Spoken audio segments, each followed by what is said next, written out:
Personality otak dominan, feeling introvert. So bagi yang dah buat test personality otak dominan ataupun potensi otak dominan melalui biometrik Stephen menggunakan software kami, yang anda akan cek 10 cap jari ni dan anda dapat pula result anda seorang FI. F bermaksud feeling, yang bermaksud otak dominan anda berada di bahagian bawah kanan, dan introvert bermaksud lapisan dominan anda adalah lapisan dalam yang berwarna putih dan padat yang membawa kepada drive daripada dalam ke luar. Feeling bermaksud intelligence anda adalah perasaan, dan feeling introvert adalah emotional quotient kerana drive-nya daripada dalam ke luar. Jadi orang feeling ni dia kuat pada perasaannya, pada rasa hatinya, menyebabkan dia mempunyai simpati dan empati yang lebih tinggi dan mudah ramah dengan orang lain. Dan ukuran bagi orang feeling ni berbeza dengan orang thinking yang mengukur logik dan fakta. Orang feeling lebih mengukur kepada perasaan, sama ada perasaan diri dia ataupun perasaan orang sekeliling dia. Itu yang menjadi ukuran kepada keputusan dan juga tindakan dia kepada orang lain ataupun terhadap sesuatu situasi. Untuk feeling introvert pula, kerana rasanya datang dari dalam ke luar, membuatkan dia mempunyai seorang emosi yang boleh transfer emosi daripada orang lain, menjadikan dia seorang yang mempunyai daya kepimpinan yang semula jadi. Orang mudah nak mendengar cakap dia, mudah mendengar visi dia, kerana hanya emosi yang boleh menarik dan menyentuh emosi orang lain. Disebabkan itu juga seorang feeling introvert ni secara semula jadinya akan nampak popular di kalangan teman-teman dia, di kalangan kawan-kawan dia, sama ada di sekolah, di tempat kerja ataupun di social media, kerana dia tidak bertapis-tapis dalam beremosi. Dia boleh menyatakan emosinya secara terbuka dan menarik orang lain untuk menyokong dia. Disebabkan itu juga sifat wang bagi orang feeling introvert adalah konsumtif, kerana dia juga berbelanja mengikut emosi. Dan untuk fizikal pula seorang feeling introvert ni, dia adalah mempunyai paru-paru yang besar sedikit berbanding personality lain. Dan pernafasan dalam yang dimiliki oleh seorang feeling introvert ni pula memberikan dia stamina jangka masa panjang. Jadi kita akan nampak seorang feeling introvert ni boleh bercakap lama, boleh berkata dengan lama, boleh berkomunikasi dengan orang lama, dan malah bukan pada satu orang, pada ramai orang. Itu kekuatan orang feeling introvert yang kami panggil sebagai natural born leader.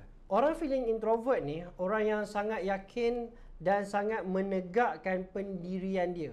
Kalau sesuatu pandangan orang lain tu berlanggar dengan prinsip-prinsip yang ada pada diri seorang feeling introvert, dia bersedia untuk berdebat, melawan, malah melakukan apa-apa sahaja cara taktikal, sama ada baik atau tak baik, untuk memenangkan prinsip dia. Disebabkan daya meyakinkan orang, convincing dia yang tinggi juga, sangat sesuai jadi seorang politician, sangat sesuai menjadi seorang pemimpin, dan juga sangat bagus menjadi speaker yang hebat di atas pentas, malah menjadi seorang jurujual yang hebat, boleh menjual kepada ramai orang dalam satu-satu masa. Feeling introvert ni, dia orang yang mudah berempati tapi dia lambat bertindak. Kadang-kadang dia rasa simpati tapi dia tak tahu nak buat apa. Dia hanya boleh bagi perasaan dia sahaja. Pada masa yang sama, dia juga orang yang sangat idealis dan mengharapkan orang ikut idea dia. Dan kalau orang tak ikut idea dia, dia mudah tersinggung. Bila orang tak boleh follow cara dia, dia mudah tersinggung. Seseorang feeling introvert ni, kerana daya bernafas dia dan stamina jaga masa panjang, dia juga boleh buat kerja yang lama. Tapi dan disebabkan kekuatan dia dapat merasa, dia boleh rasa apa orang lain rasa,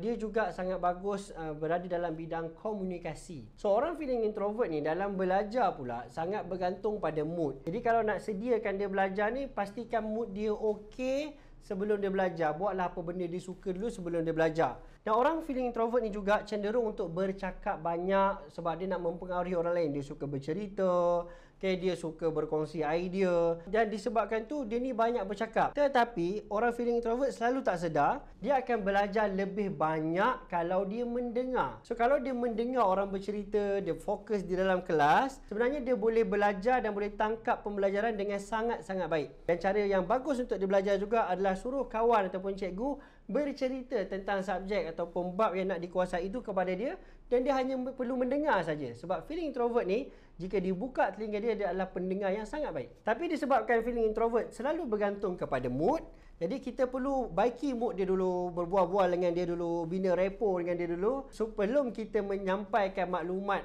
yang nak disampaikan ataupun pembelajaran yang nak difahami. Feeling introvert sangat boros dalam membelanjakan wang kerana belanjanya mengikut emosinya. Jadi dia perlu mempunyai visi, perlu mempunyai kekuatan emosi yang kental kalau nak menyimpan duit. Sebab dorongan berbelanja sangat tinggi. Jadi dia kena ada visi yang betul-betul kuat untuk menyimpan wang. Dari sudut kerjaya, orang feeling introvert sangat sesuai dalam bidang komunikasi dan gunakan emosinya untuk menjadi pemimpin ataupun memimpin organisasi ke arah yang lebih baik ataupun ke arah kejayaan yang lebih besar. Tapi kerana seorang feeling introvert ni sangat terganggu dengan emosi, dia juga perlu belajar mengawal emosi supaya dapat berada lebih lama dalam sebuah organisasi. Sebab ini sangat bagus untuk orang feeling introvert yang mempunyai daya stamina yang sangat tinggi. Dalam bercinta, seorang feeling introvert ni adalah orang yang orang kata ku tunggu jandemu lah. Kalau dia ni bercinta, sangat mencinta dengan sangat mendalam,